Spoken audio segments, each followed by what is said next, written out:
બાંગ્લાદેશ સામેની ટેસ્ટમાં વિરાટ કોહલીએ ઇતિહાસ રચ્યો, તેંડુલકરનો પણ રેકોર્ડ તોડ્યો. ભારતીય ક્રિકેટ ટીમના સ્ટાર ક્રિકેટર વિરાટ કોહલીએ ભારત અને બાંગ્લાદેશ વચ્ચે રમાઈ રહેલી બીજી ટેસ્ટમાં એક રેકોર્ડ તોડી ઇતિહાસ રચી દીધો હતો. આ મેચમાં તેણે 35 બોલમાં 4 ચોગ્ગા અને 1 છગ્ગાની મદદથી 47 રન બનાવ્યા. અડધી સદી ચૂકી ગયો હોવા છતાં કોહલીએ આંતરરાષ્ટ્રીય ક્રિકેટમાં 27,000 રન પૂરા કરી નવો કીર્તિમાન સ્થાપી દીધો હતો. આ સાથે કોહલીએ મહાન બેટર સચિન તેંડુલકરનો વર્લ્ડ રેકોર્ડ તોડી નાખ્યો છે. હવે કોહલી સૌથી ઝડપી 27,000 આંતરરાષ્ટ્રીય રન પૂરા કરનાર ક્રિકેટર બની ગયો છે. તેમણે આ ઉપલબ્ધિ 594 ઇનિંગ્સમાં મેળવી છે, જ્યારે સચિને આ સિદ્ધિ 623 ઇનિંગ્સમાં મેળવી હતી.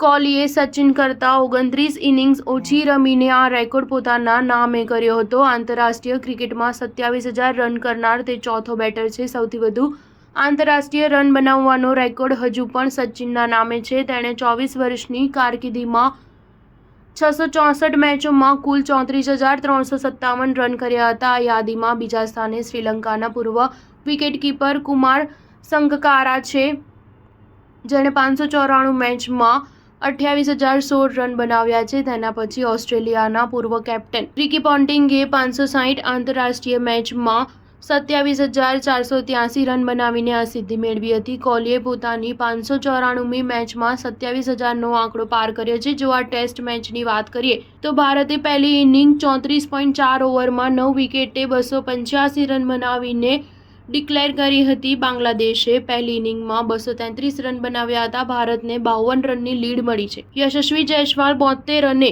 કેએલ રાહુલ 68 રન કરી 50 ફટકારી હતી. આ સિવાય શુભમન ગિલ 39 અને કેપ્ટન રોહિત શર્માએ 23 રન કર્યા હતા. સ્ટાર ન્યૂઝ 7 હંમેશા સચ્ચાઈની સાથે.